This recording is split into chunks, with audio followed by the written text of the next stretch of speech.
So hello everyone. तो आज की वीडियो में हम बात करने वाले हैं OIST इंटर्नशिप के बारे में। तो ये जो आपकी इंटर्नशिप रहने वाली है ये आपकी रिसर्च बेस्ड इंटर्नशिप है जिसकी लोकेशन आपकी होगी जापान। तो अगर आप यहाँ पे सेलेक्ट हो जाते हो तो आपको रीलोकेट होना पड़ेगा। रीलोकेट होकर आपको जापान जाना पड़ेगा। 4 से 5 महीने आपको वहाँ पे वर्क करना पड़ेगा। देन आपकी सारी चीज़ें कंप्लीट होंगी। तो आज की वीडियो में हम इस इंटर्नशिप के बारे में पूरी एलिजिबिलिटीज़ की देखेंगे, एप्लीकेशन का प्रोसेस देखेंगे, स्टाइपेंड आपका देखेंगे, रीलोकेशन के बाद आपको क्या क्या बेनिफिट्स मिलेंगे, ओके, इस इंटर्नशिप में क्या क्या बेनिफिट्स हैं वो सारी चीज़ें हम देखेंगे। और एट लास्ट देखेंगे कि आपको यहाँ पे कैसे अप्लाई करना है, ओके, क्या क्या चीज़ें आपकी लगेंगी, क्या क्या डॉक्यूमेंट्स आपके लगेंगे एप्लीकेशन के लिए, वो सारी चीज़ें भी हम एक एक करके देखेंगे। तो चलिए अपनी वीडियो को हम स्टार्ट करते हैं। तो सबसे पहले जैसा कि मैंने आपको बताया ये आपकी एक रिसर्च इंटर्नशिप है, ओके, और इसकी जो आपकी लोकेशन है वो है आपकी जापान। यहाँ पे ये लोग 2 राउंड्स में आपकी इंटर्नशिप को कंडक्ट करते हैं। फर्स्ट वाला जो इनका पीरियड रहता है इंटर्नशिप का वो रहता है बिटवीन अक्टूबर, ओके, अक्टूबर 1 2026 से लेके मार्च 31 2027 तक। तो यह इनकी फर्स्ट इंटर्नशिप हो गई जो कि अब यहाँ पे कंडक्ट होने वाली होगी। सेकेंड जो इनकी इंटर्नशिप का पीरियड है वो है आपका अप्रैल 1 2027 से लेके सितंबर 30 2027 तक।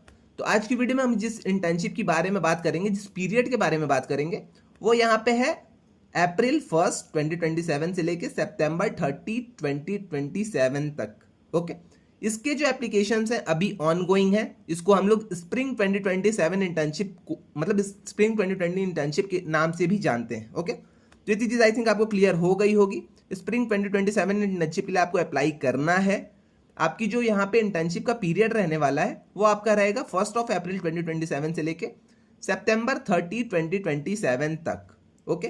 इतनी चीज़ आप अपने माइंड में क्लियर रखना कि आपकी इंटर्नशिप का जो ड्यूरेशन है ये रहने वाला है। आपकी इंटर्नशिप नेक्स्ट ईयर होने वाली है, ओके। और हाँ, अगर आप यहाँ पे सेलेक्ट हो जाते हो तो मिड ऑफ दिसंबर 2026 तक आपका रिजल्ट भी आ जाएगा। एप्लीकेशन की डेडलाइन भी मैं आपको यहाँ पे बता देता हूँ, 15 अक्टूबर 2026 आपकी यहाँ पे एप्लीकेशन की डेडलाइन है। इतनी चीज़ आई थिंक आपको क्लियर है। अब हम चलते हैं यहाँ पे इस इंटर्नशिप की ड्यूरेशन के ऊपर, उसके बाद हम चलेंगे एलिजिबिलिटी के ऊपर। तो ड्यूरेशन जैसा कि मैंने आपको बता रखा है, इस इंटर्नशिप का ड्यूरेशन आपका मिनिमम ऑफ 4 मंथ है। मैक्सिमम अब आपके ऊपर और आपके प्रोफेसर के ऊपर डिपेंड करता है, ओके। सॉरी, यहाँ पे मैक्सिमम भी लिख रखा है, 6 मंथ तक आपका इंटर्नशिप मैक्सिमम ड्यूरेशन तक रहेगी। तो बहुत सारी चीज़ें यहाँ पे इन्होंने क्लियर कर दी हैं कि इंटर्नशिप आपकी 4 महीने की है। मिनिमम अगर आपको करना है तो आप 4 महीने से इंटर्नशिप को करोगे, या तो मैक्सिमम अगर आपको करना है वर्क अगर आपके पेंडिंग है तो आप 6 मंथ तक इस इंटर्नशिप को स्ट्रेच कर सकते हो, ओके। अब आती है बात कि भैया एलिजिबिलिटी क्या है यहाँ पे। तो आइए एलिजिबिलिटी हम देख लेते हैं। तो यहाँ पे those who are currently enrolled in last 2 year of bachelors degree. तो अगर आप last 2 years of bachelor degree में हो, लाइक अगर 4 साल की अगर आपकी बैचलर्स डिग्री है, तो अगर आप फाइनल ईयर में हो या फिर प्री फाइनल ईयर में हो तो आप यहाँ पे अप्लाई कर सकते हो।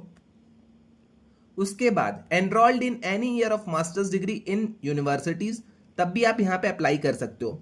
फिर से मैं एग्जांपल एक आपको बता देता हूँ। अगर आप अपनी एमटेक कर रहे हो, एमएस कर रहे हो, या फिर कुछ भी कर रहे हो, एमएससी कुछ भी कर रहे हो, अगर आप अपने मास्टर्स डिग्री में हो तब भी आप यहाँ पे आराम से अप्लाई कर सकते हो। तो आई थिंक एलिजिबिलिटी आपको एकदम क्लियर हो गई होगी। फिर से मैं इसको हाईलाइट करके आपको एक बार बता देता हूँ। एलिजिबिलिटी बहुत ही सिंपल है। अगर आप बैचलर्स डिग्री के लास्ट 2 ईयर्स में हो तो आप यहाँ पे अप्लाई कर सकते हो। अगर आप अपने मास्टर्स डिग्री के किसी भी ईयर में हो तब भी आप यहाँ पे अप्लाई कर सकते हो, ओके। तो इतनी चीज़ आई थिंक आपको क्लियर हो गई होगी। और हाँ, एक और चीज़ इन्होंने लिखी है, if you will be in your final 2 year of bachelors degree by the start of the proposed internship duration you are also eligible to apply. तो जैसा कि मैंने आपको पहले ही डेट बता रखी है, अगर आपकी इंटर्नशिप स्टार्ट होती है 1 अप्रैल 2027 से सितंबर 30 2027 तक, तो इस ड्यूरेशन के बीच में अगर आप अपने प्री फाइनल ईयर या फिर फाइनल ईयर में पहुंच जाते हो तब भी आप यहाँ पे एलिजिबल हो, आप अप्लाई कर सकते हो इस इंटर्नशिप के लिए। इतनी चीज आई थिंक आपको क्लियर हो गई है। अब आती है बात कि भैया एप्लीकेशन का प्रोसेस क्या रहेगा, डॉक्यूमेंट्स क्या क्या रिक्वायर्ड रहेंगे।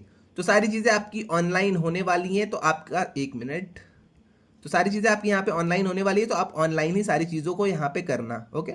तो वही चीज़ यहाँ पे लिखी गई थी, तो ये रहा, we only accept online application document online, okay. अब आपको डॉक्यूमेंट कौन कौन से रिक्वायर्ड है वो हम देख लेते हैं। तो सबसे पहले आपको ट्रांसक्रिप्ट लगेगी, या फिर अगर आपने डिप्लोमा कर रखा है तो आपकी डिप्लोमा की मतलब जो भी मार्कशीट होगी वो आपकी लगेगी, ओके। तो अपने ट्रांसक्रिप्ट के आप स्कैन्ड कॉपीज को रख लेना। एक मिनट, ये क्या हो रहा है? ओके, तो ट्रांसक्रिप्ट आपकी हो गई, तो आप अपने ट्रांसक्रिप्ट को लिए रहना, रखे रहना। उसके बाद आपका स्टेटमेंट ऑफ पर्पस लगेगा, तो स्टेटमेंट ऑफ पर्पस आप अपना बनवा लेना या फिर बना लेना खुद से। सीवी आपकी लगने वाली है, तो सीवी भी आप अपनी तैयार रखना। ओके, सारी चीजें, मतलब सारी चीजें आपकी सीवी में होनी चाहिए, लाइक एकेडमिक बैकग्राउंड आपका हो गया, ओके, रिसर्च एक्सपीरियंस, स्किल्स, ये सारी चीजें आपकी सीवी में आपकी अपडेटेड होनी चाहिए। रिकमेंडेशन लेटर अब आपको चाहिए, तो रिकमेंडेशन लेटर आप अपने प्रोफेसर्स के पास जाओगे तो आपको एक रिकमेंडेशन लेटर बना के दे देंगे, जो कि आपका इंग्लिश में होना चाहिए। तो 1 से 3 आप रिकमेंडेशन लेटर ले जा सकते हो। ट्राई करना आप 2 या फिर 3 रिकमेंडेशन लेटर प्रोफेसर के मतलब आप लिए रहो एक। ओके, तो ये आई थिंक आपको क्लियर हो गया होगा। 1 से 3 आप रखे रहना सेफर साइड पे रहने के लिए, मतलब 2 से 3 आप रखे रहना एक सेफर साइड पे रहने के लिए। उसके बाद आपके पास पासपोर्ट होना चाहिए। अब मैं बता दूं, अब बहुत लोगों के पास पासपोर्ट नहीं होगा। अगर आपके पास पासपोर्ट अभी करंट टाइम में नहीं है, आप अप्लाई कर दो, एप्लीकेशन के लिए दे दो, सारी चीजें हो जाएंगी, तो 1 से 2 महीने के अंदर आपका पासपोर्ट आ जाएगा। अगर तब भी नहीं रहता है, लाइक 15 अक्टूबर लास्ट डेट है, अगर तब तक आपका पासपोर्ट नहीं बन पाता है, तो आप पासपोर्ट की जगह आधार कार्ड अपलोड कर देना, कोई दिक्कत आपको नहीं होगी।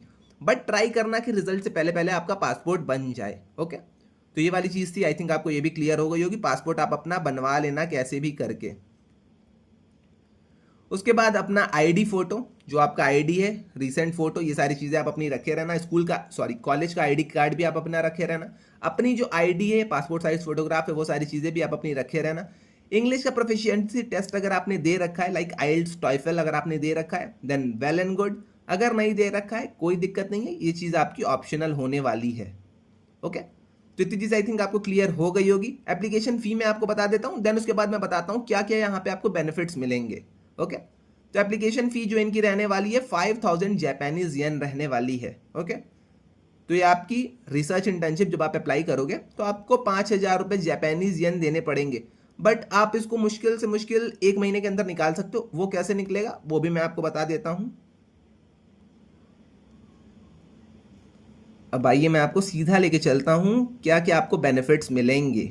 ओके, अगर आप इस इंटर्नशिप में सेलेक्ट हो जाते हो तो आपको यहाँ पे ट्रैवल एक्सपेंस मिलेगा, 1 direct round trip of air ticket. Okay, तो ये चीज़ आपको पूरा फुल सपोर्ट मिलने वाला है यहाँ पे।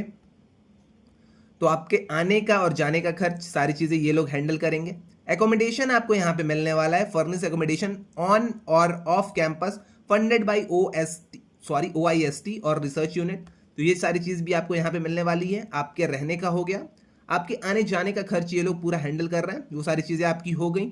उसके बाद अब यहाँ पे एडमिनिस्ट्रेटिव सपोर्ट में आपको क्या मिलेगा, तो ये भी आप देख लो। आपके वीज़ा एप्लीकेशन के लिए जो भी डॉक्यूमेंट्स, जो भी फॉर्मेलिटीज़ रिक्वायर्ड होंगी, वो सारी चीज़ें ये लोग आपकी मैनेज करके आपको दे देंगे। आपको उसकी टेंशन लेने की बिल्कुल भी ज़रूरत नहीं है।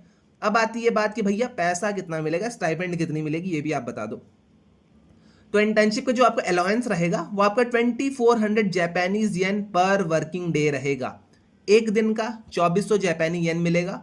और यहाँ पे आपको देना कितना है, 5000 जापानीज येन देना है। ओके, एप्लीकेशन फी आपकी 5000 जापानीज येन है। बट आप इसको 3 से 4 दिन के अंदर ही आराम से निकाल सकते हो। ओके, अगर आप सेलेक्ट हो जाते हो, 2400 जापानी येन आपको एक वर्किंग डे के मिलेंगे। इतनी चीज आई थिंक क्लियर है। उसके बाद ट्रांसपोर्टेशन सपोर्ट आपको यहाँ पे मिलेगा। OIST का जो शटल बस पास रहता है वो आपको बिल्कुल फ्री में मिलेगा। तो आपको कहीं आना जाना है तो आप ये सारी चीज़ें भी वहाँ पे कर सकते हो, मतलब फ्री में कर सकते हो। इतनी चीज़ आई थिंक आपको क्लियर हो गई इस इंटर्नशिप के रिगार्डिंग। बेनिफिट्स आपको यहाँ पे आई थिंक क्लियर हो गए होंगे।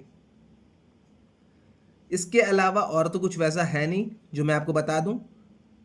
तो 4 से 6 मंथ की इंटर्नशिप थी, आपका फुल्ली फंडेड है, ये सारी चीज़ें हैं। ये सारी चीज़ें आई थिंक आपको क्लियर हो गई हैं। अगर आपको अप्लाई करना है तो आप यहाँ पे जाके सीधा सिंपली अप्लाई कर सकते हो। ओके, अब इसके ऊपर अगर आपको वीडियो चाहिए कि भैया अप्लाई कैसे करना है, क्या क्या चीज़ें हैं, ओके, एक एक करके आप step by step application process के ऊपर वीडियो बना दो, तो वो भी मैं बना दूंगा। आप आके कमेंट सेक्शन में बस मुझे बता देना। ओके, तो आज के लिए आई थिंक इतना बहुत है, इतना रहने देते हैं। आपको सारी चीज़ें क्लियर हो गई होंगी। मिलते हैं नेक्स्ट वीडियो में। Till then bye bye.